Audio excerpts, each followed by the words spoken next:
សួស្តីអ្នកទាំងអស់គ្នាសូមស្វាគមន៍មកកាន់ Channel MD សម្រាប់រឿងដែលនៅក្នុងវីដេអូនេះ Admin នឹងសង្ខេបរឿងមួយដែលមានចំណងជើងថា The Six Robber ឬក៏ Admin អាចឲ្យចំណងជើងរឿងនឹងថាដំណើរស្វែងរកចោរទី6ហើយសម្រាប់រឿងហ្នឹងក៏ទើបតែចេញទេហើយសំខាន់មានតួជើងចាស់ចូលមកសម្ដែងដែរដែលប្រហែលជាមនុស្សភាគច្រើនបានស្គាល់គាត់ហើយគាត់មានឈ្មោះថាយិនពីវហើយកាលពីជំនាន់មុនហ្នឹងគាត់ភាគច្រើនសម្ដែងជាមួយនឹងលោកឆិនឡុងឬលោកចេកគីចាន់នឹងឯងបើអ្នកទាំងអស់គ្នាបានមើលរឿងនឹងពេញបានល្អមើលខ្លាំងណាស់អញ្ចឹងមកស្ដាប់ Admin សង្ខេបរឿងនឹងសិនក៏បានដែរកុំឲ្យវែងឆ្ងាយយើងចូលសាច់រឿងយើងតែម្ដងរឿងនឹងចាប់ដើមឡើងដោយយើងបានឃើញមានចោរ5នាក់នៅក្នុងឡានហើយចោរទាំង5នាក់មានប្រុស4ហើយស្រី1ដែលកំពុងមានគម្រោងប្លន់ទៅលើឡានដឹកលុយមួយដែលបានឆ្លងកាត់នៅទីហ្នឹងហើយគម្រោងរបស់គេនឹងប្លន់នៅក្នុងទីក្រុងសៀងហៃនៅក្នុងចំណោមគ្នា5នាក់ហ្នឹងគឺនៅម្នាក់ទៀតអញ្ចឹងក្រុមចោរហ្នឹងមិនមែនមាន5នាក់ទេគឺមានដល់6នាក់ម្នាក់ទៀតហ្នឹងគេនៅឆ្ងាយគេកំពុងតែឆ្លោះកៅយឹតហ្នឹងដើម្បីមើលស្ថានភាពមកខាងក្រោមឲ្យដឹងថាពេលណាដែលត្រូវធ្វើប្រតិបត្តិការនៅពេលដែលមានឱកាសហើយអ្នករាយការណ៍ហ្នឹងក៏បានរាយការណ៍ឲ្យក្រុម5នាក់ដែលនៅខាងក្រោមហ្នឹងធ្វើប្រតិបត្តិការប្លន់យកតែម្ដងនៅពេលដែលកំពុងតែធ្វើសកម្មភាពហ្នឹងមានចោរម្នាក់បានរត់ទៅឡានដឹកលុយហ្នឹងដើម្បីទៅកោះគូតឡានយកហັບលុយចេញពីគូតឡានហ្នឹងមកហើយនៅពេលដែលបើកទៅក៏បានឃើញប៉ូលីសមួយបានពួននៅក្នុងគូតឡានហ្នឹងស្រាប់ហ្មងអញ្ចឹងមានន័យថាក្រុមប៉ូលីសក៏បានដឹងអំពីគម្រោងការរបស់ពួកក្រុមចោរហ្នឹងដែរនៅពេលដែលចោរម្នាក់ហ្នឹងបានកោះទ្វារគូតឡានហ្នឹងហើយលើកទ្វារហ្នឹងឡើងលើសប្រាយជាមួយប៉ូលីសហ្មងប៉ូលីសហ្នឹងក៏បានបាញ់មកគ្រាប់ទៅច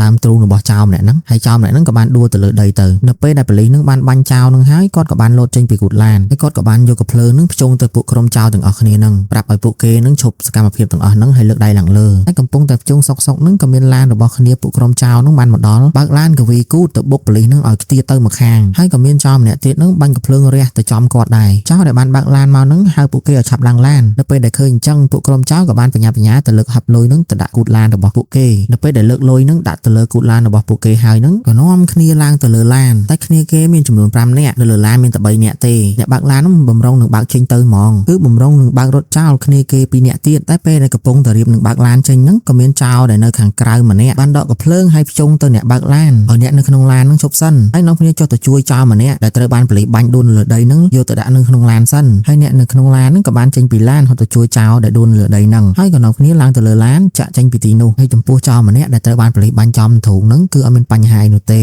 ព្រោះនៅពេលដែលប្រតិបត្តិការគេបានយកស្អីមួយហ្នឹងទៅដាក់នៅដើមទ្រូងគេដើម្បីការពារអញ្ចឹងគម្រោងការរបស់5នាក់ហ្នឹងក៏បានជោគជ័យហើយសាច់រឿងយើងហ្នឹងក៏ប្រវែមកឲ្យឃើញបរិសម្នាក់កំពុងតែលេងល្បែងឡុកឡាក់ជាមួយនឹងមនុស្សមួយក្រុមហើយគាត់មានឈ្មោះថាលោកជាងហ្នឹងគាត់លេងឈ្នះរហូតធ្វើឲ្យក្រុមមនុស្សទាំងអស់ហ្នឹងគេឆ្ងល់នៅពេលដែលលោកជាងក៏ឡុកគ្រាប់ឡុកឡាក់ហ្នឹងហើយមានបរិសម្នាក់ចាប់ដៃគាត់ឲ្យជប់សិនហើយក៏បានមើលទៅក្នុងចានដែលលោកជាងក៏ឡុកគ្រាប់ឡុកឡាក់ហ្នឹងក៏ឃើញមានអ្វីមួយយ៉ាងនៅក្នុងហ្នឹងគឺលោកជាងក៏លេងខូចនឹងឯងភ្លាមនឹងដែរមនុស្សមួយក្រុមហ្នឹងក៏ព្រួតគ្នាវាយទៅលើលោកជាងតែម្ដងហើយក៏បានបំរុងនឹងចាប់លោកជាងកាត់ដៃទៀតតែនៅក្នុងចំណោមក្រុមមនុស្សទាំងអស់ហ្នឹងពួកគេមានមេម្នាក់ទៀតរៀបនឹងកាត់ដៃលោកជាងហើយមេហ្នឹងក៏បានស្រែកថាជប់សិនហើយក៏ប្រាប់លោកជាងថាលុយដែលរកបានហ្នឹងគាត់យក 70% នៅសល់ 30% ទៀតលោកជាងយកទៅតែពេលនឹងដែរលោកជាងក៏ក្រោកឡើងវាយក្រុមមនុស្សនោះដួលខ្ទេចហើយក៏បានចាប់មេរបស់គេគឺលោកជាងហ្នឹងគាត់ជាប៉ូលីសគាត់គ្រាន់តែបន្លំខ្លួនដើម្បីមកចាប់មេរបស់ពួកគេនឹងឯងបន្ទាប់ពីលោកជាងហ្នឹងបានចាប់មេរបស់ពួកក្រុមមនុស្សនឹងហើយនិយាយអំពីក្រុមចោរ6នាក់វិញដែលបានប្លន់ឡានដឹកលុយបានសម្រេចនោះបន្ទាប់ពីពួកគេហ្នឹងបានប្លន់បានលុយជាច្រើនក៏បាននាំគ្នាទៅជួបនឹងចោរម្នាក់ទៀតដែលជាអ្នកអង្កេតការឲ្យពួកគេមុនហ្នឹងពេលដែលទៅដល់អ្នកអង្កេតការហ្នឹងក៏ដើរចេញពីផ្ទះហើយក៏បានណែនាំខ្លួនថាគេឈ្មោះលោកចៅឈ្មោះរបស់ពួកគេវែងតែ admin សុំហៅតែខ្លីៗទេព្រោះថាស្រួលហៅនៅពេលដែលលោកចៅកំពុងតែណែនាំខ្លួនមានបរិសម្នាក់ទៀតដកកាភ្លើងចេញមកភ្លាមហើយក៏ភ្ជង់ទៅលោកចៅដែលបរិសម្នាក់នោះឈ្មោះថាអ៊ូ admin សុំហៅថាលោកអ៊ូស្រួលហៅពេលដែលលោកអ៊ូភ្ជង់កាភ្លើងទៅលោកចៅភ្លាមនោះសមាជិកចៅស្រីម្នាក់ក៏បានដកកាភ្លើងភ្ជង់ទៅលោកអ៊ូវិញព្រោះថាស្រីនោះជាស្រីកំណាញ់របស់លោកចៅនឹងឯងហើយក៏ត្រូវបានលោកចៅទះមួយកំភ្លៀងទៅលើចៅស្រីម្នាក់នោះហើយក៏បាននិយាយថាគុំភ្ជង់កំភ្លើងទៅគ្នាឯងអញ្ចឹងរួចក៏ប្រាប់ឲ្យអ្នកទាំងអស់គ្នានាំគ្នាចូលទៅក្នុងផ្ទះទៅព្រោះថាយប់នេះពួកគេនឹងមានកម្មវិធីជប់លៀងអបអរដែលពួកគេបានប្លន់បានសម្រេចឃើញបែបនោះលោកអ៊ូក៏បានទុកកំភ្លើងហើយក៏នាំគ្នាចូលទៅក្នុងផ្ទះនោះទៅបន្ទាប់ពីអ្នកទាំងអស់គ្នានឹងចូលទៅក្នុងផ្ទះព្រឹត្តិការណ៍ដែលប្លន់នៅក្នុងទីក្រុងសៀងហៃនឹងក៏លើទៅដល់ក្រុមប៉ូលីសរបស់លោកជាងបានដឹងថាព្រឹត្តិការណ៍នោះគឺមានចោរចំនួន5នាក់មានប្រុស4និងចោរស្រីម្នាក់ដែលជាអ្នកបើកឡានបន្ទាប់មកលោកជាងនិងគ្នារបស់គាត់ក៏នាំគ្នាបើកឡានចេញពីទីនោះ ដើម្បីទៅស៊ើបអង្កេតពួកក្រុមចៅនោះឯងចំណែកឲ្យពួកក្រុមចៅដែលកំពុងតែលាក់ខ្លួននៅក្នុងផ្ទះនេះលោកចៅកំពុងតែសប្បាយជាមួយនឹងស្រីរបស់គេនៅក្នុងបន្ទប់ទឹកនិងបានប្រាប់ស្រីនោះថាគេនឹងសម្លាប់ចៅទាំង5នាក់នៅខាងក្រៅនឹងចោលហើយលេបយកលុយទាំងអស់ដែលបានប្លន់មកនោះស្របពេលនោះដែរក៏មានបរិសម្នាក់ដើរកាត់បន្ទប់ទឹកនឹងហើយក៏បានស្ដាប់ឮអំពីផែនការរបស់អ្នកទាំងពីរហើយបរិសនឹងមានឈ្មោះថាសៅប៉ាវពេលដែលសៅប៉ាវឮអញ្ចឹងគេភ័យក៏បានឃើញអាវរបស់លោកចៅនៅខាងក្រៅគេមានបំណងយកបង់កំភ្លើងនឹងដើម្បីកាត់ក្បាលគ្រាប់ចេញរៀបនឹងយកដៃទទេយកទៅប៉ះអាវរបស់លោកចៅហើយតែគេនឹកឃើញក៏យកស្រោមដៃយកមកពាក់ដើម្បីកុំឲ្យគេដឹងថាមានស្នាមខ្យៅដៃរបស់គេពេលនឹងដែរសៅប៉ាវក៏បានលោកទៅក៏បានយកបង់កំភ្លើងបានរួចក៏ដកគ្រាប់ចេញពីបង់កំភ្លើងនោះហើយបានយកកបិតយកទៅកាត់ក្បាលនោះចេញតែពេលនឹងកាត់បានតែមួយគ្រាប់ទេលោកចៅនឹងក៏បានកលេចឃើញជើងរបស់គេពេលដែលលោកចៅឃើញនឹងលោកចៅបានកាន់កំភ្លើងហើយបានចេញពីបន្ទប់ទឹកនឹងមកហើយចំណែកសៅប៉ាវនឹងភ័យពេកក៏រត់ទៅក្បែរកម្មចដារួចក៏រត់ឡើងទៅលើដំបូលផ្ទះហើយលើដំបូលផ្ទះនឹងមានគ្នាគេនឹងកំពុងតែជប់លៀងពេលដែលរត់ឡើងទៅដល់លើដំបូលនឹងសៅប៉ាវក៏បានប្រាប់គម្រោងរបស់លោកចៅឲ្យលោកអ៊ូដឹងតែលោកអ៊ូនឹងកំពុងតែសប្បាយណាមួយស្វឹងទៀតចឹងអត់សូវចាប់អារម្មណ៍ពីសម្ដីរបស់សៅប៉ាវទេកំពុងតែទាញឲ្យលោកអ៊ូស្ដាប់លោកចៅនឹងក៏ឡើងមកដល់ដែរសៅប៉ាវឃើញលោកចៅហើយភ័យស្លោអាចចំណែកឲ្យលោកចៅវិញឡើងមកដល់លើដំបូលនឹងគឺគាត់មានបានកាន់កាបូបមកមួយហើយកបោបនឹងគឺកបោបលុយដែលបានប្លន់នឹងឯងហើយលោកចៅនឹងក៏បានកាន់ដបស្រាចាក់ស្រាឲ្យអ្នកទាំងអស់គ្នាពេលនឹងដែរនឹងលោកចៅក៏បានងាកទៅមើលសៅប៉ាវហើយសៅប៉ាវនោះភ័យអោបពងលោកចៅឃើញអញ្ចឹងស្មានថាសៅប៉ាវល្ងាក៏បានដោះអាវក្រៅនឹងពាក់ទៅឲ្យគេហើយចំណែកសៅប៉ាវនឹងក៏ឆ្លៀតយកដៃទៅស្ទាបកប៉ៅអាវនឹងហើយនៅមានបង់កំភ្លើងទៀតអត់កំពុងតែស្ទាបនឹងលោកចៅក៏ប្រាប់ថានៅធ្វើស្អីទៀតមិនផឹកសៅប៉ាវនឹងក៏បានលើកផឹកទៅតែគេអត់ចេះផឹកស្រាទេក៏ខ្ជាក់ចេញមកវិញលោកចៅនឹងក៏បានបង្ហាញភាពស្មោះត្រង់ទៀតហើយគឺគាត់បានរុញស្រីរបស់គាត់នឹងទៅឲ្យបរិសម្នាក់ដើម្បីលេងជាល្បែងកំសាន្តបរិសនោះពេលបានអញ្ចឹងថើបយកហ្មងនៅពេលដែលរុញទៅហើយគាត់ក៏បានយកកបោបលុយនឹងទៅដាក់លើតុលោកចៅនឹងបានហឺតខ្សែហឺតកបោបលុយនឹងអ្នកទាំងអស់គ្នានឹងក៏បានឃើញលុយជាច្រើននៅក្នុងកបោបនឹងតែមិនឃើញតែលុយទេនៅលើលុយនឹងក៏មានកំភ្លើងទៀតក៏នាំគ្នាភ័យស្ទុះក្រោកឡើងស្មានតែលោកចៅនឹងបាញ់ទៅហើយតែក៏ពិតលោកចៅនឹងបានដកកំភ្លើងមកនឹងដើម្បីបញ្ជាក់ថាគេមានភាពស្មោះត្រង់ដោយបានដោះបង់កំភ្លើងចេញពីកំភ្លើងនឹងហើយដោះក្របកំភ្លើងចេញពីបង់នោះរាយប៉ាយនៅលើតុផឹកស៊ីនឹងចំណែកឯសៅប៉ាវវិញសម័យឃើញគេដើរកាត់បន្ទប់ទឹកហើយបានលើគម្រោងរបស់លោកចៅថែមទាំងបានកាត់ក្បាលគ្រាប់នៅក្នុងបង់កំភ្លើងរបស់លោកចៅទៀតតែសំខាន់កាត់បានតែមួយគ្រាប់ចំណែកឯលោកអ៊ូបានឃើញសៅប៉ាវធ្វើអេអុញដូចជាភ័យក៏ប្រាប់សៅប៉ាវឲ្យផឹកទៅស្របពេលដែលក្រុមចៅនឹងកំពុងផឹកស៊ីនឹងក្រុមប៉ូលីសរបស់លោកជាងនឹងក៏បានមកដល់ម្ដុំនឹងដែរហើយកំពុងតែឆ្លោះកាយយឹតមើលគឺរកមើលទីតាំងរបស់ក្រុមចៅដែលបានលាក់ខ្លួននោះតែហាក់ដូចជាមិនបានឃើញទេហើយបើក្រុមចៅនេះវិញពួកគេផឹកស៊ីនឹងបានស្លាប់អស់ទៅហើយនៅលើតុនឹងនៅសល់តែលោកចៅជាមួយនឹងសៅប៉ាវឃើញអញ្ចឹងគេភ័យណាស់ព្រោះថាដេកលើតុអស់ហើយសំខាន់នៅជាមួយនឹងលោកចៅហើយស្រីកំណាញ់របស់គេទៀតអញ្ចឹងគេក៏បានធ្វើជាស្វឹងហើយក៏បានសុំលោកចៅនឹងទៅដេកនៅកៅអីខាងមុខនឹង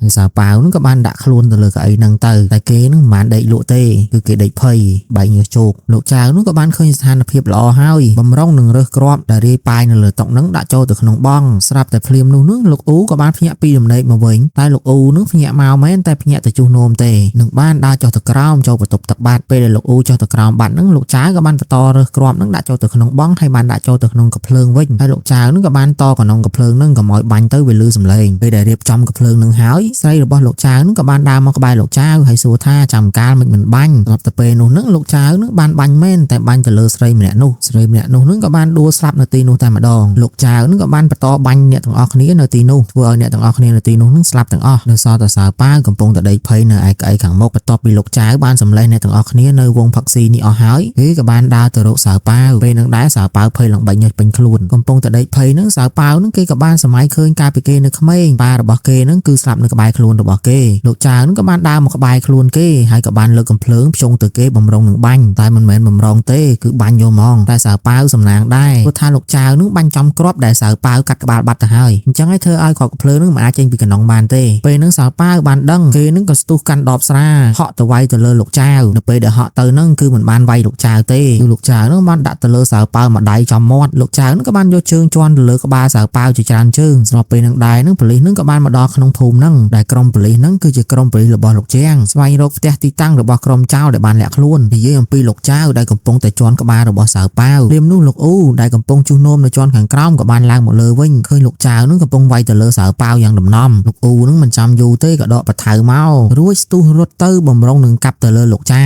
ហក់យ៉ាងលយតែត្រូវបានលោកចៅធាក់មួយជើងទៀតមកក្រោយវិញមើលទៅលោកអ៊ូជាមួយនឹងសៅប៉ាវគេមិនមែនជាដៃគូរបស់លោកចៅទេពេលនឹងដែរលោកអ៊ូហើយលោកចៅនឹងវាយគ្នារហូតធ្លាក់ទៅជាន់ក្រោម មវិញហើយសើប៉ាវឃើញអញ្ចឹងក៏រត់ទៅតាមកម្មចដាដើម្បីរត់ទៅជួយលោកអ៊ូចំណែកឯក្រុមប៉ូលីសរបស់លោកជាងវិញគឺកំពុងតែស្វះស្វែងរកផ្ទះដែលពួកក្រុមចោរបានលាក់ខ្លួនហើយយើងងាកមកមើលលោកចៅជាមួយនឹងលោកអ៊ូកំពុងតែវាយគ្នានេះវិញសើប៉ាវនឹងក៏បានឃើញក្អមមួយនៅក្បែរហ្នឹងក៏លើកក្អមហ្នឹងបំរុងនឹងវាយទៅលើលោកចៅតែត្រូវបានលោកចៅនោះដាក់មួយជើងខ្ទាតទៅម្ខាងលោកអ៊ូហើយលោកចៅនឹងក៏បន្តវាយគ្នារហូតធ្លាយទៅដល់បន្ទប់ម្ខាងទៀតលោកចៅនឹងក៏ហាក់ដូចជាមានព្រៀបហើយក៏បានកាន់ពូថៅតម្រង់ទៅលោកអ៊ូដែលកំពុងតែដេកលើដីសើប៉ាវគេបានឃើញលោកចៅបំរុងនឹងសម្លាប់ទៅលើលោកអ៊ូហេតុតែភ័យពេកក៏បានសម័យឃើញខ្លួនគេនៅក្មេងគឺគេនឹងបានដុតក្រដាសសែនឲ្យសពរបស់ប៉ាគេសម័យបានបន្តិចនឹងលោកជាងនឹងក៏បានយកពូថៅនឹងបំរុងនឹងកាត់ករបស់លោកអ៊ូសើប៉ាវឃើញអញ្ចឹងនឹងរាវនៅក្នុងទឹកដែលគេបានឈរពីលើនឹងដើម្បីស្វែងរកកាភ្លើងតែកាភ្លើងនឹងមើលទៅខូចបាត់ហើយតែសើប៉ាវនឹងគេមានជំនាញខាងគ្រឿងផ្ទុះនឹងតាំងពីក្មេងមកម្លេះនៅពេលដែលសើប៉ាវនឹងបានលើកកាភ្លើងខូចនឹងឡើងមកលើគេក៏បានសម័យទៅការពីគេក្មេងគឺនៅពេលដែលគេកំពុងតែដុតក្រដាសសែនឲ្យសពប៉ារបស់គេនឹងមានក្មេងម្នាក់បានដុតផៅឲ្យគប់ទៅដាក់គេធ្វើឲ្យចានដុតក្រដាសសែននឹងបែកខ្ទេចហើយបន្ទាប់ពីគប់ផៅដាក់ទៅលើសើប៉ាវហើយក្មេងនោះក៏បានរត់ចេញពីទីនោះហើយក៏បានសើចសើប៉ាវគេក៏បានខឹងគេក៏បានអង្គុយនៅមាត់ទ្វារកំពុងតែធ្វើកាភ្លើងហើយចំណែកបច្ចុប្បន្នវិញសើប៉ាវកំពុងតែជួសជុលកាភ្លើងនេះស្របពេលដែលកំពុងតែជួសជុលនឹងលោកចៅបានជិះពីលើលោកអ៊ូ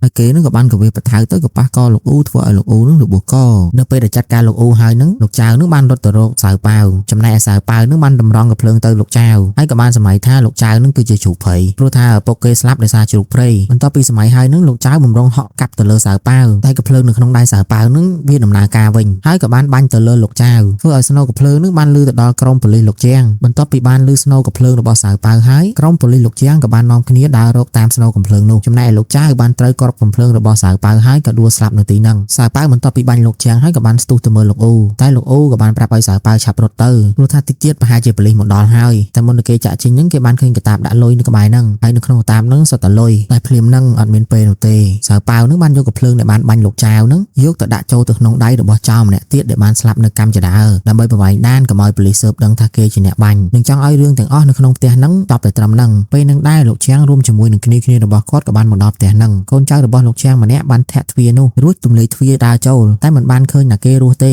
េហើយចំណែកសៅប៉ាវវិញក៏បាត់ខ្លួននៅទីនោះដែរនៅពេលដែលលោកជាងបានដើរចូលទៅក្នុងគាត់ក៏បានឃើញសាកសពរបស់ចៅម្នាក់ដែលបានស្លាប់នៅលើកម្មចដាហ្នឹងកំពុងតែកាន់កាភ្លើងហើយគាត់ក៏បានដើរតម្រង់ទៅហើយគាត់ក៏បានយកជើងឆ្កៀកាភ្លើងចេញពីដៃចៅនោះហាក់បីដូចជាលោកជាងបានដឹងថាចៅហ្នឹងកាន់កាភ្លើងដូចជាខុសប្រក្រតីលោកជាងក៏ងាកត្រឡប់ក្រោយវិញហើយក៏បានដើរចុះពីកម្មចដានោះក៏ឃើញកាតាបមួយពោពេញទៅដោយលុយនៅក្បែរនោះរួចគាត់ក៏បានលើកកាតាបនោះឡើងហើយក៏បានឃើញគ្រាប់បែកកាយឆ្នៃរបស់សៅប៉ាវដែលកំពុងតែជិតផ្ទុះដោយស្ថានភាពតន់ហន់ពេកលោកជាងក៏បានកាន់គ្រាប់បែកនោះហើយក៏បានគប់គ្រាប់បែកនោះឡើងទៅជាន់ខាងលើបន្ទាប់ពីផ្ទុះគ្រាប់បែកនោះហើយលោកជាងក៏បានដើរចេញមកខាងក្រៅនិងបាននិយាយជាមួយនឹងមេរបស់គា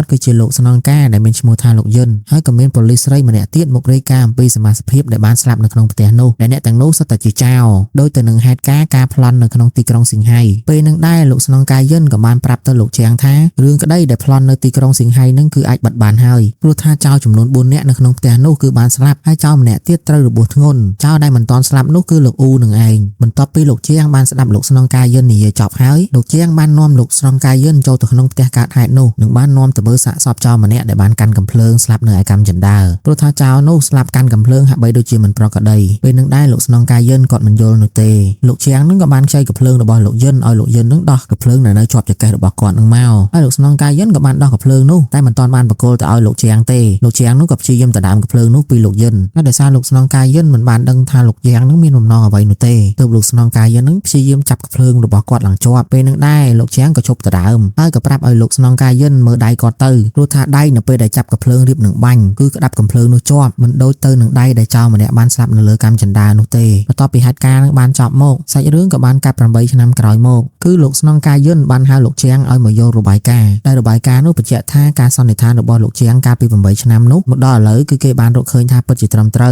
គឺនៅសល់ចៅម្នាក់ទៀតដែលមិនទាន់បានចាប់ខ្លួននិងបានរត់គេចខ្លួនមកដល់បច្ចុប្បន្ននេះហើយនៅពេលនឹងដែរលោកជាងក៏បានសម័យទៅហេតុការណ៍កាលពី8ឆ្នាំមុនដោយសារតែគ្រាប់បែកកាយឆ្នៃរបស់សៅប៉ាវលោកជាងនឹងមិនដែលបោះបង់ការស៊ើបអង្កេតទៅលើចៅម្នាក់ទៀតដែលបានបាត់ខ្លួននោះទេហើយគាត់តែងតែទៅសួរចម្លើយលោកអ៊ូតែលោកអ៊ូក៏បានប្រាប់ថាអត់មានចៅទី6នោះទេគឺមានតែ5នាក់នឹងឯងហើយហេតុការណ៍កាលពី8ឆ្នាំមុនហ្នឹងគឺនៅរស់តែលោកអ៊ូម្នាក់គត់ដោយហេតុថាលោកជាងគាត់មិនអស់ចិត្តនោះទេគឺគាត់ជឿជាក់ទៅលើការសន្និដ្ឋានរបស់គាត់ទើបគាត់ព្យាយាមសួរទៅលើលោកអ៊ូម្ដងហើយម្ដងទៀតតែលោកអ៊ូនៅតែឆ្លើយថាមានគ្នាតែ5នាក់តែប៉ុណ្ណោះអត់មានអ្នកទី6នោះទេហើយលោកអ៊ូក៏បញ្ជាក់ទៅលោកជាងថាកាលពីព្រឹត្តិការណ៍8ឆ្នាំមុនដែលបានប្លន់លុយនៅទីក្រុងសៀងហៃហ្នឹងគឺលោកអ៊ូនឹងគ្រាន់តែជាអ្នកបើកឡានតែប៉ុណ្ណោះហើយលុយដែលបានប្លន់មកហ្នឹងគឺគេមិន มันบานโยกนูเต้ให้ก็มันบานใจหนูได้จำได้ไอ้สนองกายยื่นกับบานปรับตลกเชียงท่าลูกอู้หนึ่งบานเจงปีกกฉับนี่มันต่อปีเกนั่งจอบโกอระยะเปย์ผมใบชนะโมกมูลให้เดซาลูกอู้นึกเถื่อกับกริยาละอ้อในขนมกกจังให้เติมเมียนการสำราญโตตะเลเกยื่งโมกในเยื่อปีสาวปลาในเวงมันต่อปีปัตตกาผมใบชนะนุ่งโมกเคมันบานเถื่อจะเจ้าเตียเต้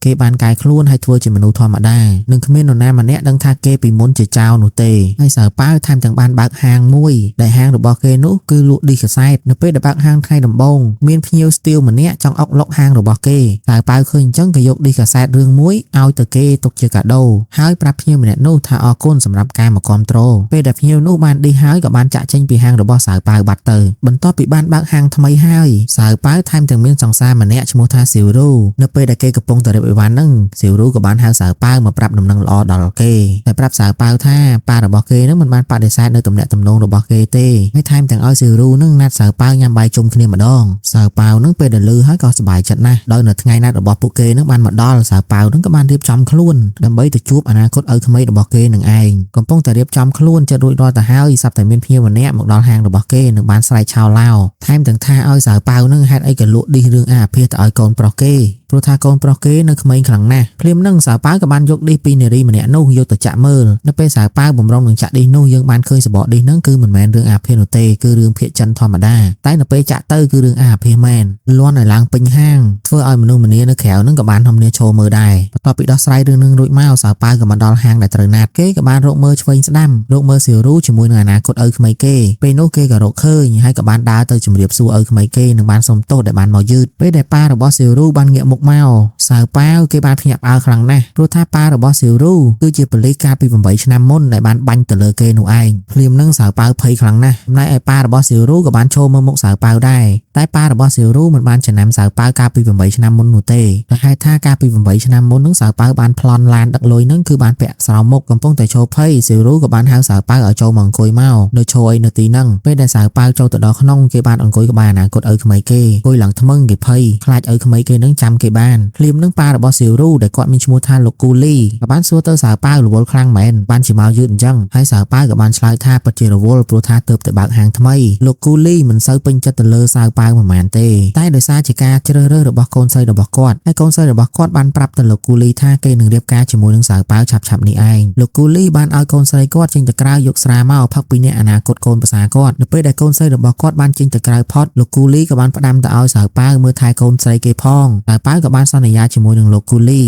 ถ้าเกหนึ่งเมื่อทายสิวรู้บ้านละอ้อนเป้ได้เนี่ยจังใบกับปงยามมาหาในขนมหางนู่ยื่นกับบ้านเคยวัดตะเมียนหรือบอลลูกอู้กับเนตีนูได้ลูกอู้บ้านเจงปีกกหนึ่งบ้านตามสาวเป้าเป็นต่อปีหาไปหลังนี้หนึ่งหางนู่จอบสาวป้ากับบ้านตลอดมาแต่วิ่งกันไล่สะเนื้อหรือบอสาวป้าคือจีหางหรือบอเกหนึ่งไอเนื้อเป้ได้โจลมาดอบเต้ที่บ้านเคยสถานเพียบหนึ่งขนมเต้หรือบอเกนึงหาโดยจิเมเนลุโจลมันจำยู่สาวป้ากับบ้านดาตะบากามราสบัดเพียบมือให้กับบ้านเคยท่าลูกอู้บ้านมาดอบเต้หรือบอเกสาวป้าเมียนสะเพียบโดยจะเพยคลั่งเนื้อเป้ได้เคยวัดตะเมียนหรือบอลลูกอู้แอมจังรถเตยโยกประดับบันไดโก้หนึ่งใบตุกกาไปคล้วนเรียมนู่นลูกอู้กับบ้านสไลฮาวสาวเป้าเก้กับบ้านใจกองตะบากเพลิงหนึ่งบ้านเคยลูกอู้นาตีนี่ให้กับบ้านสู้ลูกอู้มาตีนี่มินโก้ผมนองเอาไว้ใส่เรื่องกับบ้านปรับเรื่องราวหรือบอลเนี่ยแต่งปีเนี่ยคือสาวเป้าจมูกหนึ่งลูกอู้บ้านจุกเนี่ยในการทานสำนองเนี่ยแต่งปีจีเนี่ยทัวร์สำนองยังแถมแต่งมาไปสลกจมูกเนี่ยติดพองเรียมเรื่องสาวเป้ากับบ้านเรียวโรคไดโก้ให้ลูกอู้บ้านดังกับบ้านเลิกไดโก้ให้ซัวเกท่าไอโรคอันนี้แมนให้แถมแต่งดาวเตอโรคสาวเป้ารู้ท่าสาวเป้าเอาแต่เป็นอุปกรณ์กับใบเก้อาทัวร์เจียววัดบ้านถึงอ้อ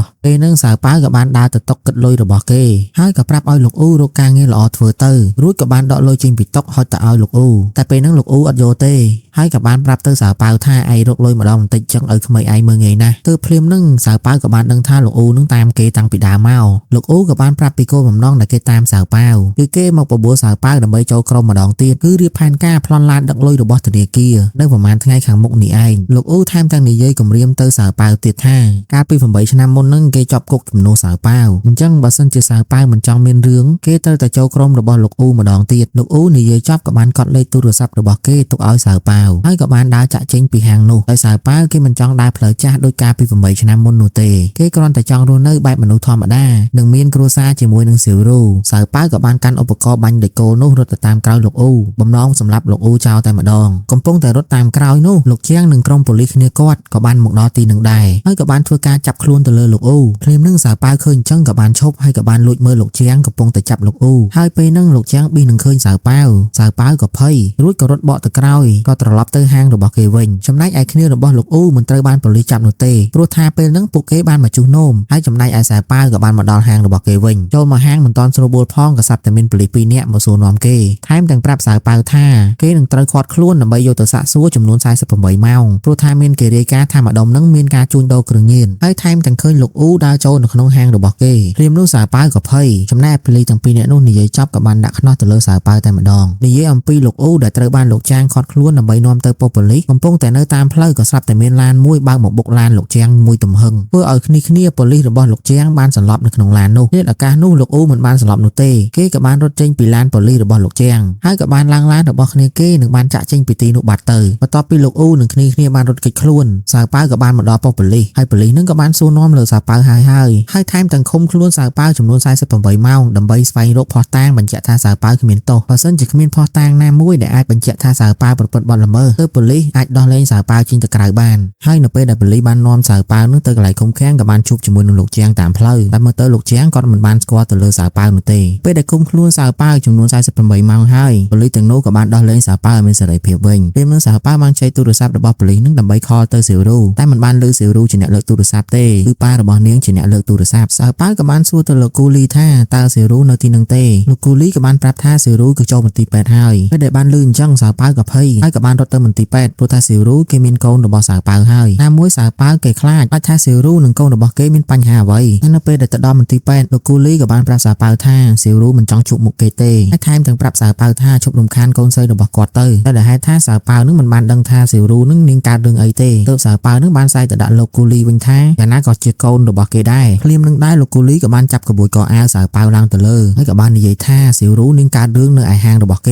រួចក៏ចាប់សៅប៉ាវបោកទៅនឹងដីពេលនឹងដែរសៅប៉ាវក៏បានងើបពីដីមកអង្គុយនៅលើកៅអីលោកគូលីក៏ថែមទាំងបាននិយាយទៀតថាអ្នកណាជាអ្នកធ្វើប្រហែលជាឯងដឹងហើយសៅប៉ាវក៏បានសម័យទៅកាលគេបានជួបនឹងសៀវរូដំបងដើរទៅវិញបដើគេនឹកសម័យបដើគ្រាន់តែគេមកដល់ផ្ទះភ្លាមគេបានរត់ទៅឆែកកាមេរ៉ាសុវត្ថិភាពមើលថាតើនរណាគេបានវាយទៅលើសៀវរូបណ្ដាលឲ្យកូនគេបាត់បង់ហើយសៀវរូក៏មានរបួសធ្ងន់ទៀតនៅពេលដែលសៅប៉ាវមើលកាមេរ៉ាសុវត្ថិភាពនោះឃើញមនុស្សមួយក្រុមបានវាយដំទៅលើសៀវរូយ៉ាងខ្លាំងបណ្ដាលឲ្យមានឈាមពេញហាងដល់ថ្នាក់នឹងហើយទើបកូនសៅប៉ាវនៅក្នុងពោះរបស់សៀវរូនឹងគឺមិននៅនោះទេនៅពេលដែលបានមើលវីដេអូកាមេរ៉ាសុវត្ថិភាពនឹងហើយសៅប៉ាវក៏បានដឹងថាអ្នកណាជាអ្នកធ្វើសៅប៉ាវគេមើលវីដេអូនឹងបដាដៃចុចទូរស័ព្ទបដាគឺគេបានខលទៅលោកអ៊ូហើយក៏បានប្រាប់លោកអ៊ូថាគេនឹងចូលក្រុមជាមួយលោកអ៊ូម្ដងទៀតតែមុនពេលរៀបគម្រោងការទៅប្លន់ឡានដឹកលុយនោះគេបានសនំពោលោកអ៊ូឲ្យធ្វើរឿងមួយសិនគឺទៅសម្លាប់ពួកក្រុមមនុស្សដែលបានធ្វើបាបសៀវរូនោះលោកអ៊ូនឹងក៏បានយល់ព្រមហើយក៏បានប្រាប់សៅប៉ាវថាគេនឹងឲ្យគ្នាគេទៅយកសៅប៉ាវនៅឯហាងបន្ទាប់ពីនិយាយចប់ភ្លាមនឹងសៅប៉ាវក៏បានរៀបឧបករណ៍សម្រាប់មនុស្សរបស់គេគឺប្រដាប់បាញ់ដែកគោនឹងឯងនេះរបស់លោកអ៊ូម្នាក់ក៏បានជិះម៉ូតូមកយកសៅប៉ាវនៅឯហាងទៅពេលដែលមកដល់ទីតាំងរបស់ក្រុមមនុស្សដែលបានធ្វើបាបសៀវរូនឹងសៅប៉ាវក៏ចុះដើរយ៉ាងហំហើយក៏បានតម្រង់ទៅមនុស្សម្នាក់ហើយកំពុងតែយាមនៅជាន់ក្រោមហើយក៏បានសួរគេថាមេគេនៅណាគេចង់ជួបហើយក៏មានមនុស្ស2នាក់ទៀតបាននាំសៅប៉ាវទៅជួបមេរបស់គេហើយមេរបស់គេដែលបានធ្វើបាបសៀវរូនោះគឺ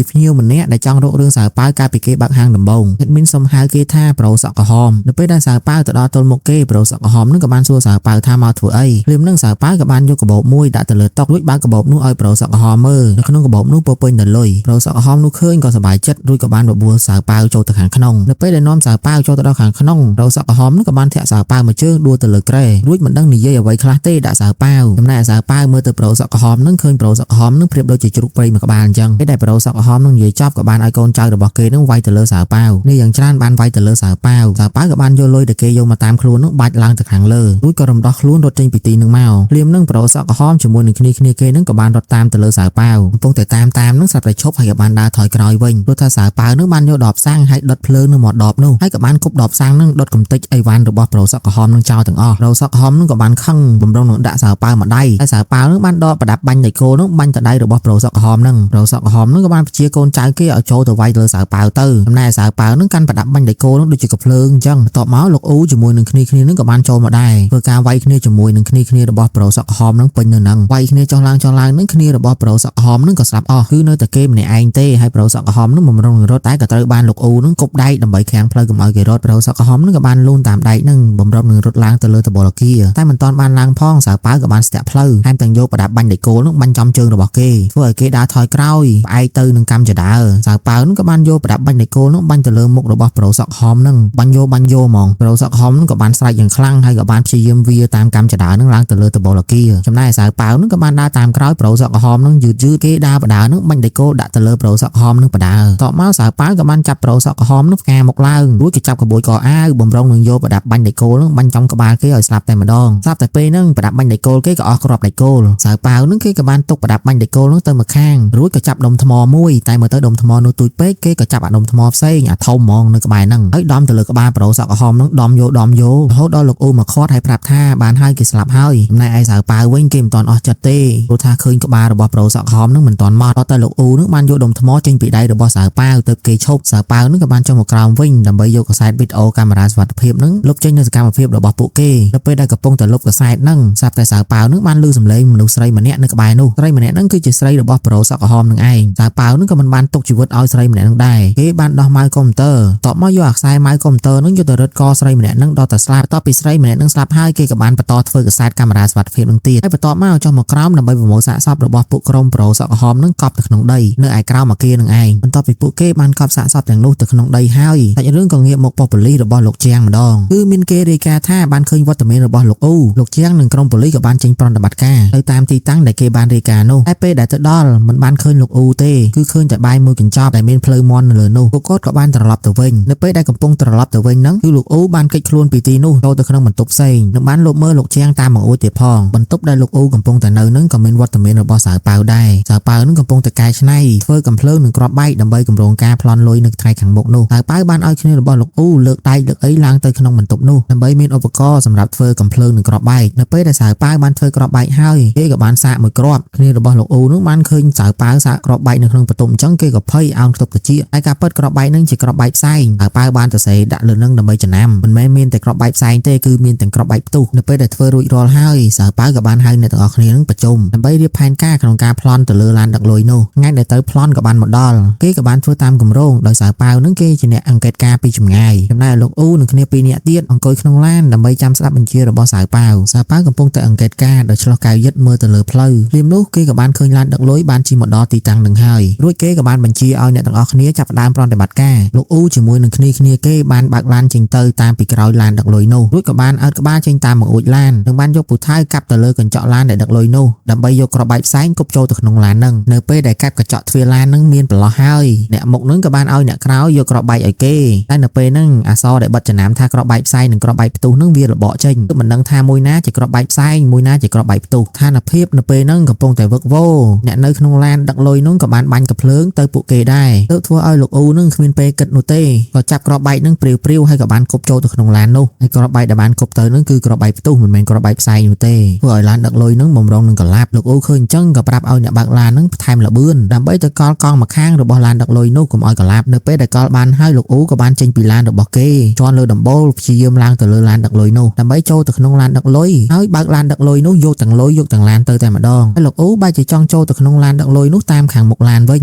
ស្រាប់តែយើងបានឃើញលោកគូលីដែលជាប៉ារបស់សេរូនឹងក៏នៅនឹងដែរគឺគាត់ជាអ្នកការពារឡានដឹកលុយនោះនៅពេលដែលលោកគូលីបានឃើញលោកអ៊ូកំពុងតែតោងនៅមុខឡានគាត់ក៏បានដកកាភ្លើងបាញ់មួយគ្រាប់ទៅហើយលោកអ៊ូបានគេចផុតលោកអ៊ូនឹងក៏បានយកកាភ្លើងរបស់សៅប៉ាវដែលបានកែច្នៃនឹងបាញ់ទៅលើលោកគូលីវិញហើយក៏បានបាញ់ត្រូវគ្នារបស់លោកគូលីម្នាក់បានស្លាប់នៅក្នុងឡាននោះហើយចំណែកឯគ្នារបស់លោកគូលីផ្សេងទៀតនៅខាងមុខនឹងក៏បានសន្លប់អស់បាត់ទៅហើយអញ្ចឹងនៅសល់តែលោកគូលីម្នាក់តែប៉ុណ្ណោះលោកអ៊ូនឹងក៏បានបាញ់ថែមមួយគ្រាប់ទៀតចំលោកគូលីតែបាញ់ត្រូវចំអាវក្រោះរបស់លោកគូលីតែប៉ុណ្ណោះមិនបានធ្វើឲ្យលោកគូលីស្លាប់ទេលោកអ៊ូនឹងក៏បញ្ញាប់ចូលទៅក្នុងឡាននោះហើយក៏ព្យាយាមគ្រប់គ្រងទៅលើឡានដឹកលុយនោះតែមិនអាចគ្រប់គ្រងបានទេធ្វើឲ្យឡានដឹកលុយនោះកលាប់បាត់ទៅហើយហើយទាំងកវត្តលោកអ៊ូនឹងឡើងខ្ទៀតចំណែកលោកអ៊ូនឹងក៏បានហោះទៅចាប់ឡានរបស់គ្នាគេវិញបន្ទាប់ពីឡានដឹកលុយនោះកលាប់អស់ខ្យល់ហើយលោកអ៊ូនឹងក៏បានប្រាប់គ្នាគេឲ្យឆាប់ចេញពីឡានហ្នឹងទៅដើម្បីទៅប្រមូលលុយចេញពីឡានដឹកលុយនោះយកមកដាក់ឡានរបស់ពួកគេវិញនៅពេលដែលប្រមូលលុយហើយលោកអ៊ូរួមជាមួយនឹងគ្នាគេនឹងបំរុងនឹងបើកឡានចាក់ចេញពីទីហ្នឹងហើយសាប់តែលោកគូលីនោះបានភ្ញាក់ពីស្លាប់មកវិញរួចក៏ហក់ធាក់ពីខាងក្រៅចូលទៅក្នុងឡានគាត់ក៏បានចូលទៅក្នុងឡានពួកក្រុមចៅហ្នឹងរួចក៏បានវាយគ្នានៅក្នុងឡាននោះតែម្ដងវាយទាំងលោកអ៊ូវាយទាំងអ្នកបើកឡានរួមជាមួយនឹងគ្នាគេម្នាក់ទៀតវាយចុះវាយឡើងនឹងអ្នកបើកឡានហ្នឹងក៏មិនបានមើលផ្លូវក៏បានបើកឡានទៅលើគំនរគ្រោះមួយកន្លែងធ្វើឲ្យឡាននោះក្រឡាប់ធ្លាក់ផ្លូវដោយសារលោកគូលីគាត់ជាមនុស្សចាស់មិនអាចទ្រាំទ្រនៃការក្លាប់ឡាននឹងបាននៅពេលដែលគាត់វាចេញពីឡាននោះមកហើយគាត់ក៏បានសន្លប់គ្នាលោកអ៊ូម្នាក់ក៏បានទាញកំភ្លើងបំរុងនឹងបាញ់សម្លាប់លោកគូលីហើយលោកអ៊ូក៏ប្រាប់ថាគាត់នឹងជាអនាគតឪក្មេងរបស់សៅប៉ាវអញ្ចឹងគុំសម្លាប់គាត់អីហើយពួកគេក៏បានចាក់ចេញពីទីហ្នឹងដំណឹងទាំងអស់ ស់នឹងក៏បានលើទៅដល់ប៉ូលីសក៏បាននាំគ្នាចុះមកត្រួតពិនិត្យនៅទីតាំងដែលកើតហេតុនោះលោកជាងនិងក្រុមប៉ូលីសផ្សេងទៀតក៏បានប្រជុំជាមួយនឹងលោកស្នងការយិនហើយក៏បានដឹងថានៅក្នុងហេតុការណ៍នោះបានបាត់ខ្លួនរបស់លោកគូលីគឺក្រុមចោរទាំងនោះបានប្លន់លុយហើយថែមទាំងចាប់លោកគូលីទៅទៀតចំណែកឯសៅប៉ៅបន្ទាប់ពីហេតុការណ៍ប្លន់លុយនោះមកគេក៏បានត្រឡប់មកផ្ទះមុនបន្ទាប់មកទៅលោកអ៊ូនិងគ្នារបស់ពួកគេមកដល់តាមក្រោយនៅពេលដែលមកដល់ជុំគ្នាហើយស្រាប់តែប៉ូលីសនឹងក៏បានមកដល់ផ្ទះលាក់ខ្លួនរបស់ពួកគេដែរនេះរបស់លោកអ៊ូម្នាក់នឹងក៏បានចាប់សៅប៉ៅនឹងភ្ជុងកំភ្លើងគឺគេនឹងមានការសង្ស័យទៅលើសៅប៉ៅគឺថាសៅប៉ៅនឹងជាអ្នកហៅប៉ូលីសមកសៅប៉ៅនឹងក៏បាននិយាយថាគេមកដល់ផ្ទះតាំងយូរហើយមិនមានប៉ូលីសទេតែពួកគ្នារបស់លោកអ៊ូស្រាប់តែមកដល់ផ្ទះភ្លាមគឺប៉ូលីសមកដល់ដែរអញ្ចឹងអ្នកណាជាអ្នកនាំប៉ូលីសមកសៅប៉ៅក៏បានប្រាប់ឲ្យបាញ់ទៅប៉ូលីសនឹងឡើងមកដល់ទីនឹងតែម្ដងកំពុងតែនិយាយគ្នានឹងលោកគូលីក៏បានភ្ញាក់ពីស្លាប់មកវិញគឺសៅប៉ៅនឹងបានចាប់លោកគូលីមកនឹងឯងលោកគូលីក៏បានស្គាល់សម្លេងរបស់សៅប៉ៅគ្នារបស់លោកអ៊ូក៏បានឲ្យសៅប៉ៅនឹងសម្លាប់ទៅលើលោកគូលីទៅដើម្បីបញ្ជាក់ពីការស្មោះត្រង់របស់គេហើយក៏បានហុចកាភ្លើងម្ដងឲ្យទៅសៅប៉ៅនឹងក៏បានចាប់កាភ្លើងរួចក៏ដើរទៅក្នុងបន្ទប់ឃុំឃាំងរបស់លោកគូលីពេលដែលសៅប៉ៅបានចូលទៅក្នុងបន្ទប់ឃុំឃាំងរបស់លោកគូលីហើយលោកគូលីក៏បានជេរទៅលើសៅប៉ៅព្រោះថាសៅប៉ៅនឹងគឺជាចោរគាត់មិននឹកស្មានថាអនាគតកូនប្រសាគាត់ជាចោរសោះសៅប៉ៅនឹងក៏បានប្រាប់លោកគូលីថាគ្នារបស់គេនឹងបានឲ្យគេមកសម្លាប់លោកគូលីនឹងឯងលោកគូលីខឹងណាស់ក៏បានស្រែកប្រាប់ឲ្យសៅប៉ៅនឹងសម្លាប់គាត់ទៅសៅប៉ៅនឹងមិនបានសម្លាប់លោកគូលីទេក៏បានអោនខ្សឹបទៅប្រាប់គាត់ថាគេនឹងដោះលែងគាត់ហើយប៉ូលីសនៅខាងក្រោមនឹងបុកចូលបន្ទប់នេះអញ្ចឹងឲ្យលោកគូលីនឹងបន្លំធ្វើជាវាយទៅលើសៅប៉ៅរួចទម្លាយទ្វាររត់ចុះទៅក្រោមទៅចំណែកឯលោកជាងរួមជាមួយនឹងប៉ូលីសគ្នាគាត់ក៏បានមកដល់កម្មចន្ទាខាងក្រោមនេះហើយចំណែកឯផែនការរបស់សៅប៉ៅរំដោះលោកគូលីនោះគឺលោកគូលីនឹងក៏បានរុញសៅប៉ៅនឹងចេញពីទ្វារនោះមករួចក៏បានចុះទៅខាងក្រោមបាត់ចំណែកឯសៅប៉ៅនឹងក៏ត្រូវបានគ្នារបស់លោកអ៊ូម្នាក់ចាប់បំរុងនឹងសម្លាប់ចោលតែក៏ត្រូវបានលោកអ៊ូនឹងខាត់ស្ថានភាពប៉ូលីសនៅខាងក្រោមនោះវិញរៀបនឹងបុកឡើងទៅខាងលើប្រសាប់តែឃើញលោកគូលីមកដល់កម្មចន្ទានោះដែរពួកគេក៏បាននាំគ្នាចូលទៅជួយសង្គ្រោះលោកគូលីហើយនៅពេលដែលជួយគ្រាកលោកគូលីចុះពីកម្មចន្ទានោះមកប្រសាប់តែមានគ្នារបស់លោកជាងម្នាក់ក៏លេចឃើញគ្រាប់បែកជាប់នៅក្នុងរបស់លោកគូលីគឺសៅប៉ៅនឹងគេក៏បានរៀបល្បិចដែរគឺដាក់គ្រាប់បែកជាប់ក្នុងរបស់លោកគូលីនោះឯងលៀមនោះគ្រាប់បែកនោះក៏បានផ្ទុះស្នូគ្រាប់បែកនោះក៏បានលឺទៅដល់ក្រុមចោរនៅខាងលើសមាជិកចោរម្នាក់បំរុងនឹងសម្លាប់ទៅលើសៅប៉ៅក៏បានឈប់សម្លាប់ទៅលើសៅប៉ៅវិញព្រោះថាគេដោះលែងលោកគូលីនោះគឺគ្រាន់តែជាល្បិចតែប៉ុណ្ណោះចំណែកឯប៉ូលីសនៅខាងក្រោមនេះវិញចំហាយគ្រាប់បែកនឹងក៏ធ្វើឲ្យពួកគេនឹងស្ទើរតែមានរបួសចំណែកឯលោកអ៊ូដែលនៅជាន់ខាងលើនោះក៏បានយកកំភ្លើងរះទៅលើក្រុមប៉ូលីសរបស់លោកជាងចំណែកឯក្រុមចោរម្នាក់ទៀតដែលមានមៀតធាត់ក្បាលតងោនេះក៏បានយកកំភ្លើងនឹងបាញ់ទៅលើប៉ូលីសពេលដែលពួកគេកំពុងតែបាញ់នឹងក៏មានមនុស្សជាច្រើននៅលើអគារនឹងដែរសមាជិកចោរដែលមានមៀតធាត់ហើយក្បាលតងោនោះក៏បានគំរាមឲ្យមនុស្សទាំងនោះចុះទៅខាងក្រោមភ្លាមបានយកកំភ្លើងនឹងភ្ជង់ទៅពួកគេចំណែកឯសៅប៉ៅគេឆ្លាតបានបន្លំខ្លួនចូលទៅក្នុងពួកក្រុមវងមនុស្សនោះហើយក៏បានចុះមកតាមពួកគេដែរធ្វើដូចជាគ្មានរឿងអ្វីនោះទេចំណែកឯលោកអ៊ូរួមជាមួយនឹងគ្នាគេម្នាក់ទៀតកំពុងតែបាញ់តតាំងគ្នាជាមួយនឹងប៉ូលីសជាងចំណែកឯប៉ូលីសដទៃទៀតកំពុងតែចាំនៅកម្មចន្ទាដើម្បីបាញ់តតាំងជាមួយនឹងចោរម្នាក់ទៀតនៅពេលដែលវងមនុស្សទាំងអស់បានចុះមកដល់ក្រោមរួមជាមួយនឹងសៅប៉ៅដែរសៅប៉ៅក៏បានងាកទៅមើលឪពុកក្មេករបស់គេកំពុងតែដេកនៅលើដីហើយគេក៏បានដើរផុតពីនោះទៅស្ថានភាពបាញ់គ្នាក៏បានចាប់ផ្ដើមឡើងរវាងក្រុមប៉ូលីសលោកជាងនិងក្រុមចោររបស់លោកអ៊ូពួកគេក៏បានបាញ់ទៅវិញទៅមកអស់រយៈពេលយ៉ាងយូរទើបលោកជាងបានបាញ់ចំចោរម្នាក់ដែលជាសមាជិករបស់លោកអ៊ូគឺបាញ់ចំជើងរបស់គេចោរនោះក៏បានវាទម្លាក់ខ្លួននៅកន្លែងលក់មីមួយកន្លែងគេបំរុងនឹងយកគ្រាប់បែកកែច្នៃរបស់សៅប៉ៅគប់ទៅលើប៉ូលីសនោះតែភ្លាមនោះធុងហ្គានោះក៏បានផ្ទុះធ្វើឲ្យគេស្លាប់នៅទីនោះតែម្ដងទាំងដែលមិនទាន់បានគប់គ្រាប់បែកផងហើយចំណែកលោកអ៊ូកំពុងតែបាញ់តតាំងគ្នាជាមួយនឹងលោកជាងរួមជាមួយនឹងគ្នារបស់លោកជាងម្នាក់ទៀតលោកអ៊ូក៏បានដកគ្រាប់បែកមួយគ្រាប់គប់ទៅលើលោកជាងពេលដែលគ្នាលោកជាងបានឃើញគ្រាប់បែកនោះហោះមកគេក៏បានដោះមួករបស់គេយកទៅគ្របទៅលើគ្រាប់បែកនោះបំរុងនឹងក្រាបពីលើតែត្រូវបានលោកជាងរុញគេចេញទុកឲ្យលោកជាងជាអ្នកក្រាបពីលើវិញធ្វើឲ្យគ្រាប់បែកនោះផ្ទុះបុកទ្រូងរបស់លោកជាងយ៉ាងខ្លាំងហើយថែមទាំងធ្វើឲ្យគាត់ហើបចេញពីដីបណ្ដាលឲ្យគាត់នឹងចុកទ្រូងជាខ្លាំងនេះរបស់លោកជាងឃើញបែបនោះគេខឹងណាស់ហើយក៏បានងាកទៅមើលលោកអ៊ូស្របពេលដែលលោកអ៊ូនឹងដកគ្រាប់បែកមួយគ្រាប់ទៀតបោះចូលទៅក្នុងឡានក្រុងមួយប៉ូលីសដែលបានងាកមើលលោកអ៊ូនោះក៏ស្ទុះរត់មកចាប់គ្រាប់បែកចេញពីឡានក្រុងនោះបំរុងនឹងគប់ចេញតែផ្ទុះនៅលើដៃគេបាត់ទៅហើយលោកជាងរួមជាមួយនឹងប៉ូលីសស្រីម្នាក់ទៀតក៏បានរត់មកមើលប៉ូលីសម្នាក់នោះលៀមនោះលោកជាងបានខឹងខ្លាំងណាស់រួចក៏ស្រែកប្រាប់ប៉ូលីសស្រីម្នាក់នោះឲ្យហៅឡានពេទ្យទៅទុកឲ្យគាត់រត់តាមឡានក្រុងដែលលោកអ៊ូកំពុងតែកិច្ចខ្លួននោះចំណែកឯសៅប៉ៅដែលកំពុងតែបន្លំខ្លួននៅក្នុងវងមនុស្សនេះវិញគឺមានប៉ូលីសកំពុងតែត្រួតពិនិត្យនៅកន្លែងកើតហេតុនោះសៅប៉ៅបានឃើញអញ្ចឹងគេក៏បានលុកកប៉ៅទម្លាក់គ្រឿងទាំងអស់នៅក្នុងកប៉ៅគេនឹងចោលមកឲ្យប៉ូលីសឆៃដឹងពេលដែលកំពុងតែទម្លាក់ហ្នឹងគេក៏បានស្ទាបរកបតោងដែលមានរូបគេជាមួយនឹងសៀវរូគឺមិនបាននៅនឹងគេនោះទេគេក៏បានសម័យកាលដែលគេដាក់គ្រាប់បែកនៅក្រោយខ្នងរបស់លោកគូលីគឺលោកគូលីនឹងបានប្រឡេះយ យកបតោនឹងឲ្យក្តាប់នៅនឹងដៃរបស់គាត់សំខាន់នៅពេលដែលក្របបែកនឹងផ្ទុះគឺលោកគូលីក៏នៅតែក្តាប់បតោនឹងជាប់នៅនឹងដៃដែរលៀមនឹងសៅប៉ៅក៏បានកលេចឃើញនៅជាប់នឹងដៃរបស់គាត់លៀមនឹងគេក៏បានព្យាយាមចម្លៀសខ្លួនចេញពីក្នុងវងមនុស្សដើម្បីទៅយកបតោនៅក្នុងដៃរបស់លោកគូលីមកវិញតែក៏ត្រូវបានប៉ូលីសឃាត់មិនឲ្យគេចូលទៅនោះទេចំណែកឯលោកប៉ូលីសជាងនេះវិ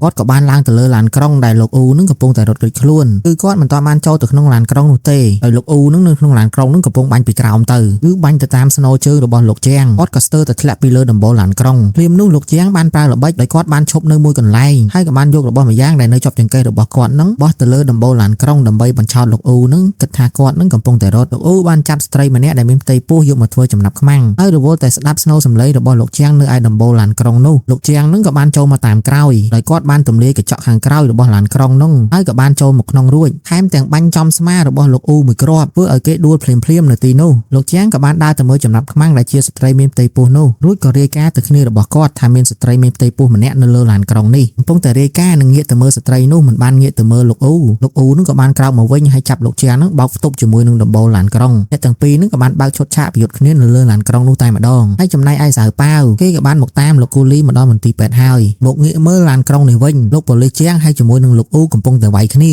ឡានក្រុងដែលកំពុងទៅមុខនេះគឺជាគ្នាលោកអ៊ូកំពុងតែបើកតែឡានក្រុងក៏បានដាច់ហ្វ្រាំងហើយគេក៏បានស្រែកប្រាប់លោកអ៊ូថាឡានដាច់ហ្វ្រាំងហើយតែលោកអ៊ូកំពុងតែត្រូវបានលោកជាងកំពុងតែវាយលោកអ៊ូបានដកកាភ្លើងចេញបំរុងនឹងបាញ់ទៅលើលោកជាងហើយលោកជាងនឹងក៏បានចាប់ដៃរបស់លោកអ៊ូរុញទៅរុញមករួចក៏បានកេះកាយធ្វើឲ្យគ្រាប់កាភ្លើងនោះបាញ់ទៅចំអ្នកដែលបើកឡានដែលជាគ្នារបស់លោកអ៊ូធ្វើឲ្យគេស្លាប់ហើយឡានក្រុងនោះក៏គ្មានអ្នកណាកាច់ចង្កូតទៀតដែរកំពុងតែវាយគ្នានោះលោកជាងហាក់បីដូចជាមានព្រៀបទៅលើលោកអ៊ូក៏បានក្រវែងលោកអ៊ូនឹងទៅម្ខាងហើយក៏បានរាយការណ៍ទៅលោកស្នងការយិនប្រាប់ថាមានមនុស្សជាច្រើននៅលើឡានក្រុងនេះហើយក៏បានប្រាប់ទៅលោកយាយម្នាក់ឲ្យបោះឈើច្រត់មកឲ្យគាត់រួចគាត់ក៏ដើរទៅក្នុងកាប៊ីនឡានក្រុងគាត់បានយកឈើច្រត់នោះបុកទៅចំកន្លែងហ្វ្រាំងឡានក្រុងតែវាមិនដំណើរការនោះទេទើបគាត់រាយការណ៍ប្រាប់ទៅលោកយិនថាឡានក្រុងនេះដាច់ហ្វ្រាំងហើយអញ្ចឹងឲ្យលោកស្នងការយិនរៀបចំក្បួនដើម្បីបញ្ឈប់ឡានក្រុងមួយនេះនៅពេលដែលកំពុងរាយការណ៍ហ្នឹងលោកអ៊ូក៏បានក្រោកមកវិញរួចក៏បន្តវាយគ្នាជាមួយលោកជាងទៀតចំណែកឯនៅមន្ទីរពេទ្យនៅវិញលោកគូលីដែលជាប៉ារបស់សៀវរូគាត់របួសធ្ងន់ពេកមិនអាចសង្គ្រោះបានគាត់ក៏បានស្លាប់ពេទ្យនៅទីនោះក៏បានអស់លោកគូលីនឹងចេញពីបន្ទប់សង្គ្រោះមិនទាន់មកសៅប៉ាវនឹងកំពុងតែស្វែងរកលោកគូលីលៀមនឹងគេក៏បានកលេចឃើញសាកសពរបស់លោកគូលីដែលត្រូវបានពេទ្យនឹងអស់ចេញពីបន្ទប់សង្គ្រោះមិនទាន់នឹងបានឃើញដៃសាកសពរបស់លោកគូលីនឹងក្តាប់បន្តោងរបស់គេជាប់សៅប៉ាវនឹងក៏បានរត់ទៅតាមពេទ្យដែលបានរុញសាកសពរបស់លោកគូលីនឹងចូលទៅក្នុងបន្ទប់តម្កល់សាកសពលៀមនឹងពេទ្យមិនបានអនុញ្ញាតឲ្យសៅប៉ាវចូលទៅក្នុងបន្ទប់នោះទ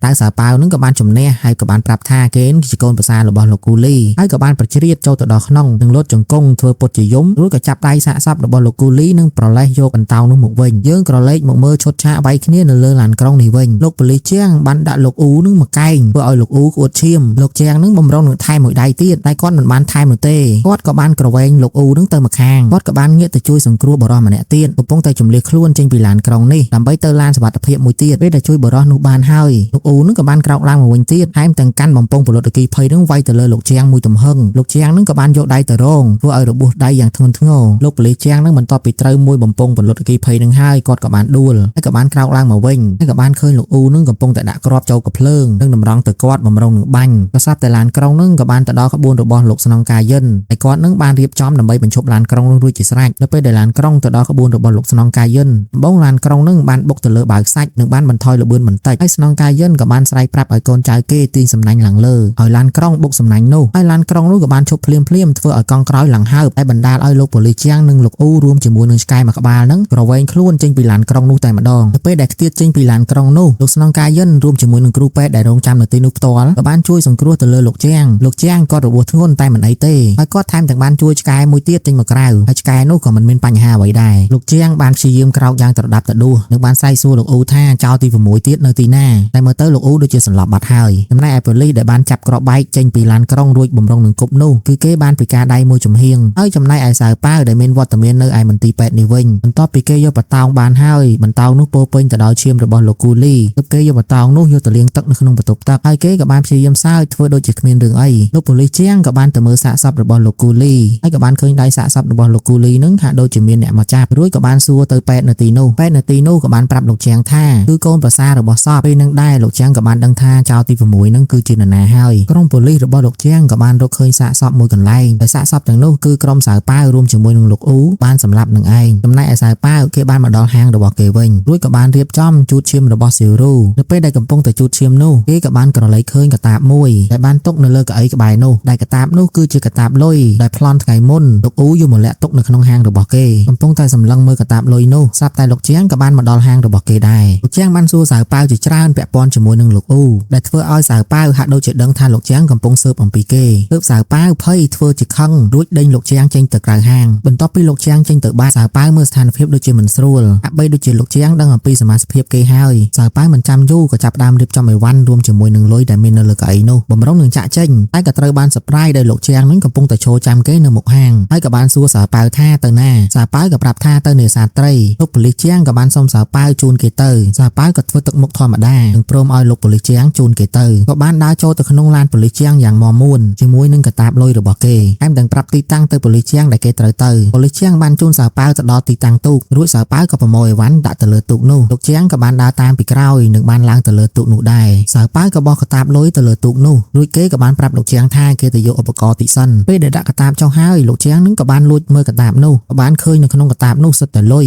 ហើយវាគ្រាន់តែជាល្បិចរបស់សៅប៉ាវតែប៉ុណ្ណោះលោកជាងកំពុងតែមើលទៅលើកតាបដែលមានលុយនោះកំពុងតែភ្លឹកមើលសៅប៉ាវក៏មកពីក្រោយដោយបានកាន់ចង្វាទូកមួយរួចក៏បានវាយទៅលើលោកជាងមួយទំហឹងធ្វើឲ្យលោកជាងនោះសន្លប់នៅលើទូកនោះរួចគេក៏បានយកខ្សែចងលោកជាងជាមួយនឹងដុំថ្មដ៏ធំមួយបំរុងនឹងទម្លាក់លោកជាងចុះទៅក្នុងទឹកដើម្បីសម្លាប់គាត់នៅទីនោះតែម្ដងកំពុងតែលើកដុំថ្មដ៏ធ្ងន់នោះស្រាប់តែសៅប៉ាវងាកមកក្រោយបាត់លោកជាងឈឹងភ្លាមនោះលោកជាងក៏បានហក់វាយទៅលើសៅប៉ាវមួយទំហឹងតែគាត់ប្រើដៃដែលមានរបួសថែមទាំងរុំប៉ង់ស៊ីម៉ង់នឹងដៃទៀតផងធ្វើឲ្យសៅប៉ាវទៀតងាកទៅក្រោយហើយក៏បានធ្លាក់ចូលទៅក្នុងទឹកមុនពេលដែលគេធ្លាក់ចូលទៅក្នុងទឹកខ្សែដែលគេបំរុងនឹងចងលោកជាងជាមួយនឹងដុំថ្មទម្លាក់ទឹកនោះក៏បានរុំករបស់គេហើយគេក៏បានសារ៉ាចាប់ចំកតាបដែលមានលុយនោះធ្វើឲ្យទាំងកតាបនិងមនុស្សធ្លាក់ចូលទៅក្នុងទឹកហើយយើងក៏បានឃើញក្រុមប៉ូលីសរបស់លោកជាងបានមកដល់ទីនឹងដែរហើយប៉ូលីសក៏បានធ្វើការឃាត់ខ្លួនសៅប៉ាវហើយថែមទាំងកាត់ទោសសៅប៉ាវដោយប្រហារជីវិតសៅប៉ាវគឺជាមនុស្សម្នាក់ដែលឆ្លាតតែគ្រាន់តែគេបានដើរផ្លូវខុសហើយថែមទាំងសេពគប់មនុស្សខុសទៀតទើបនៅទីបញ្ចប់នៃជីវិតរបស់គេមានសល់អ្វីទាំងអស់សាច់រឿងរបស់យើងក៏បានចប់តែប៉ុណ្ណេះសូមអរគុណសម្រាប់ការទស្សនាតាំងពីដើមរហូតមកដល់ចប់បាយបាយ